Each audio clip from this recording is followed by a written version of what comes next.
Hello, this is Elena from Toy Town News, and I will be describing the plot of the Vampire Diaries for you guys. I realized recently that the Vampire Diaries is incredibly weird, and though about, I'd say 5 or 6 books in, the author begins to resemble, well, personally I think she might have taken some drugs and watched some Japanese anime. But you never know.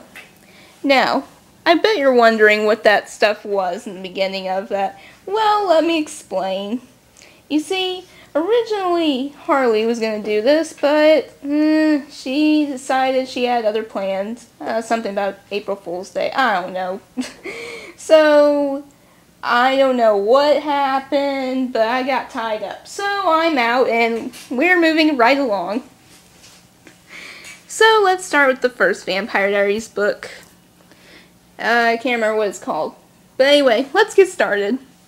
Basically, it's like every other cliche vampire book series.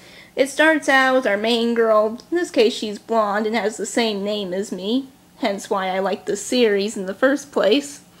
And, well, she falls for a vampire, blah blah blah. You can watch the first Twilight movie, or at least the first half of it, to fill in the rest of the details.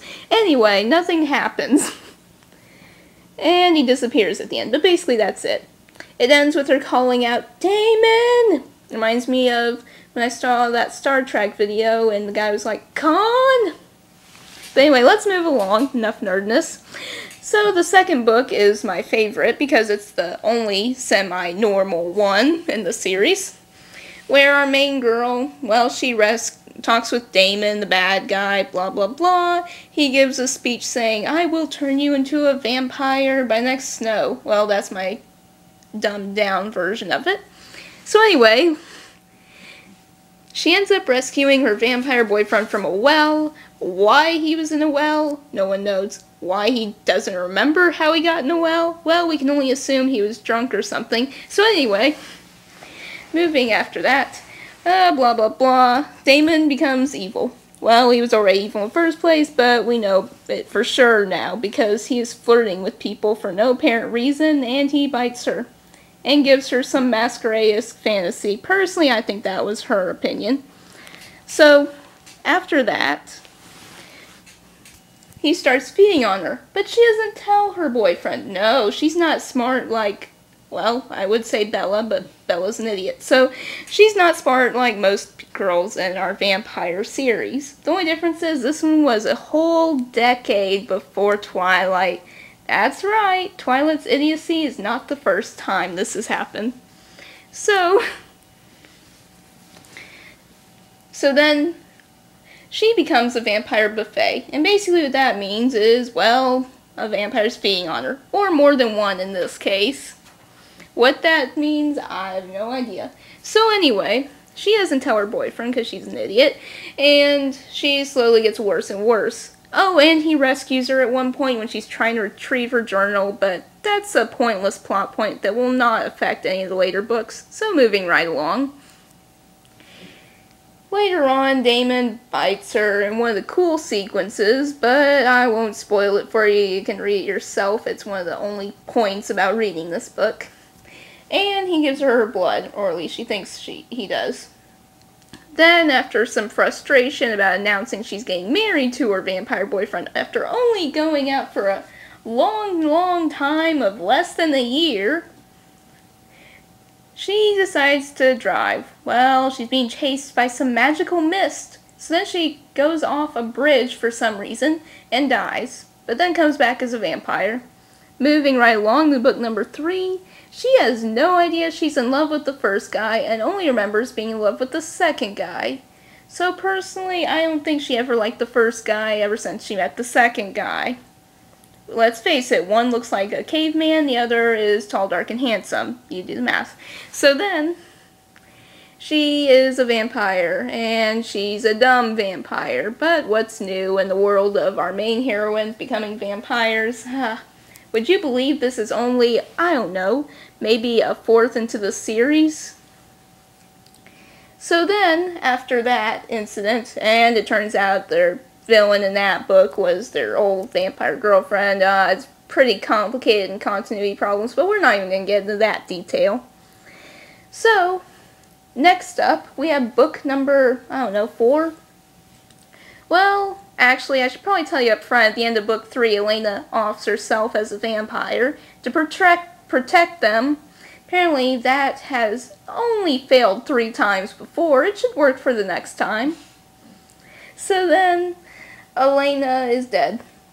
And it's from Bonnie's point of view. You remember Bonnie, the pointless witch friend who's only there to whine and make everybody else miserable by almost dying. You'll see why my hatred for her expands when we get into later books. But, right along. Well, Bonnie sees Elena in her dreams, blah blah blah. Well, they end up summoning the brothers from Italy. That's right, they can't even escape this town without someone harassing them now. So they come back, and Klaus was a bad guy, some complicated civil war ghosts raid the town, and Elena comes back as half-angel. Now this should have been where the series ended, but no, because of Twilight it came back and got really, really weird and drug trippy related. So we're just gonna stop here for now while I make more room on this, then we will pick up in a second. Okay, you probably don't realize it stopped, but it stopped for like a second. I had to make more room on this video, so let's move right along into the Return series. This is, well, remember when I said the author started sounding like she had taken drugs and then started watching Japanese anime? Yeah, you'll know what I'm talking about in a few minutes. So, let's begin with, how does the first Return book start? Well, it starts with Damon leaning against a tree watching Caroline. Yeah, that Caroline, the bratty one. Not the nice one in this TV show. No, the bratty one who only causes misery for Elena and her friends. Yeah, another thing TV show messed up, but I'm not going to get into that. So he's watching her get dressed and prance around half naked. I don't know why. But he's standing there and he gets bit by something. Yeah, you should have thought that was weird up front, because I did, and apparently no one else did. But anyway, I'm talking fast. Next up, after that, we've basically got Elena, half-angel now, has no idea how to do anything, so all she does is kiss people and let her boyfriend feed on her. Yeah, Vampire Buffet comes into a lot in these books. So, other than being a vampire vending machine, let's move right along. Caroline's evil, and we find out... Oh, did I mention in the last book that Caroline's boyfriend Tyler is a werewolf? Yeah, you probably already knew that, but anyway, from the TV show. Well, Tyler is a werewolf, and you find this out, and then shortly after, in this book, you find out Caroline's pregnant. That's right, Caroline is pregnant with puppies. I'm not even kidding you on that one. They make that joke a few times in this book series. And she slowly becomes a werewolf in the next book. But anyway, she's totally evil. No questions asked. So, blah blah blah. Oh, you know how these books were the only book series that didn't have any kind of sex in it? Well, of course, the author can't have that, now can she? So, middle of the woods, flying.